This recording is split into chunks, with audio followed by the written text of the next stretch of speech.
Well, good. Well, hey, I want to welcome everybody to CrossPoint Baptist Church, those that are here, but also we got people streaming online. I want to welcome you here. Hey, we recently had a team go on a mission trip. We went down to Mexico City, and so I'll just kind of bring you a little report, a little show and tell time, if you will. But we were able to send 5 people down to Mexico City to help start a church. And one reason why I'm so excited about this type of mission trip is because this is exactly what the Apostle Paul was doing. We're going to read, I'm going through the book of Acts, and pretty soon we're going to get to the part where he's on the mission field. And what Paul did is he went to a major metropolitan city. There is no church there. There is no believers, and he shows up, preaches the gospel, has one-on-one conversation with people. Sometime he preached to the masses, and people made a profession of Christ. And then so he started a church, and he connected them with the church, and that's exactly what our team did. And I forgot to mention this during the first service, but the fact that we were even there was a miracle in itself, because this church was supposed to start in August, and because of COVID, it wasn't able to, and so they had to, there was some teams that were planning to go down there, and they had to cancel, and then they were supposed to do it again in January, but because of COVID, they went ahead and canceled it, and so eventually, they were like, we got to do it. Okay, we can't talk about this forever. We got to pull the trigger. Let's bring some people down there and let's do this. Well, there was still a church that canceled on them last minute, the one that we went on to, and I was talking to Pastor Steve Kearns. I said, no, Warland, we're coming whether you want us or not. We're coming down there. It's going to have to, God's going to have to stop us from us getting there. Well, if you don't know, he pretty much did stop us coming back. And it was quite the story. I won't tell the whole story, but it was kind of funny. After we just spent a week going and telling people about Jesus, I mean, it was just great, and the whole team really bonded. And we're about to go have our last dinner. We're waiting in the hotel lobby, and my cell phone goes off. It's from Jordan Bush, and she says, hey, Pastor, are you going to be able to make it back on Saturday? And I'm like, yeah, no problem. We're making it back. Send. And it sends. 2 seconds later, bong. Hey, United Airlines says your plane has been canceled. I'm like, oh no. And so there was a moment of panic. What do we do? I was able to contact Jess via text. I'm like, what do we do? Send me a link. And so I had to send the team off to go to dinner by themselves, and I went and found a room since I just happened to have my sermon. I was planning on preaching that Sunday when I got here, but because I'm not going to be here, I preached to my phone and then sent it to Jess, and he did his magic, and so you got to see us, the message I preached earlier. And then, so our team, we met in the hotel lobby. We had church together, and then we went and had lunch together. It was a real nice little lunch at Perkins, because that was the only place open in Casper. But anyway, so we want to tell you more about our mission trip.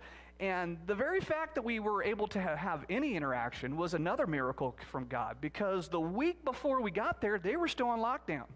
The people weren't able to interact with anybody, and so they were let loose, if you will, just like a week before. And we didn't know, are these people going to be like still distant? Were they willing to take literature or gifts, or will they even talk to us? And we get down there, and lo and behold, it's like the door was wide open. People wanted to talk to us. People wanted to hear the gospel, and so we just had an amazing time. And I want to share some of that with you. I think I just skipped one. If we can go, can I go back one? There we go. There I go back one.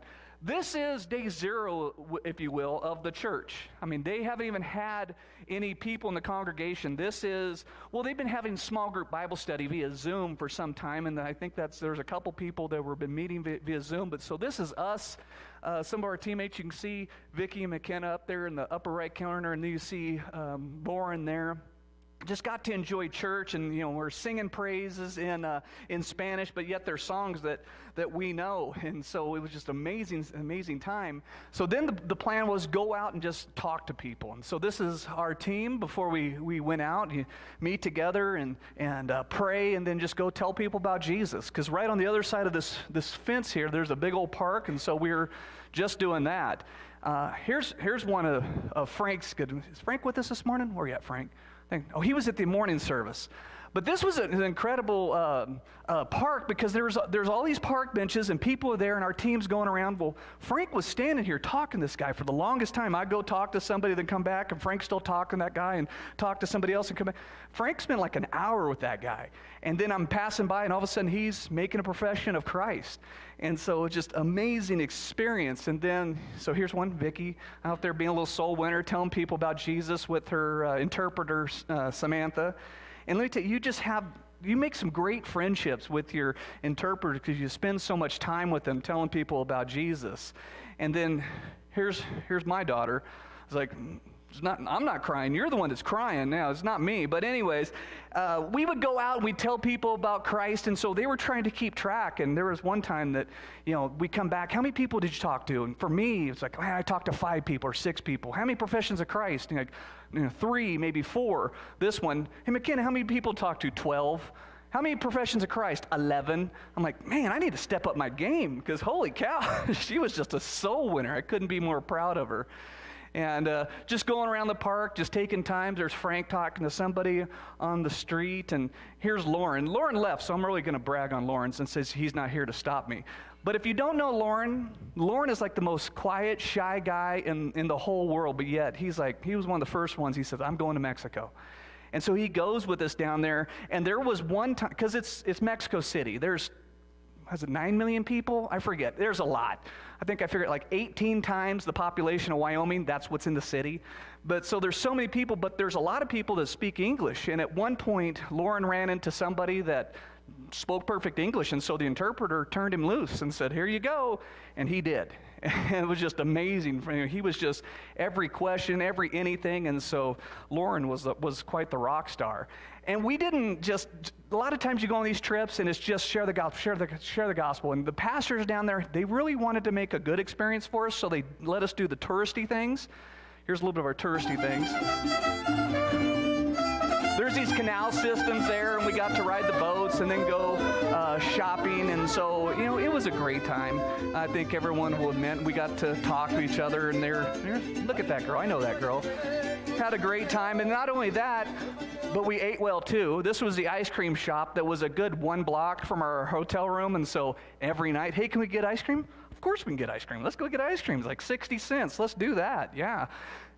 And I say on these trips, there's going to be these faces, these people that you're never going to forget. And I think for Vicky, this might be one of hers, that she was able to talk to this homeless man for quite some time and to share of God's goodness and God's grace and God's forgiveness. And for me, here's one of mine. I'll never forget her. Her name's Hilda.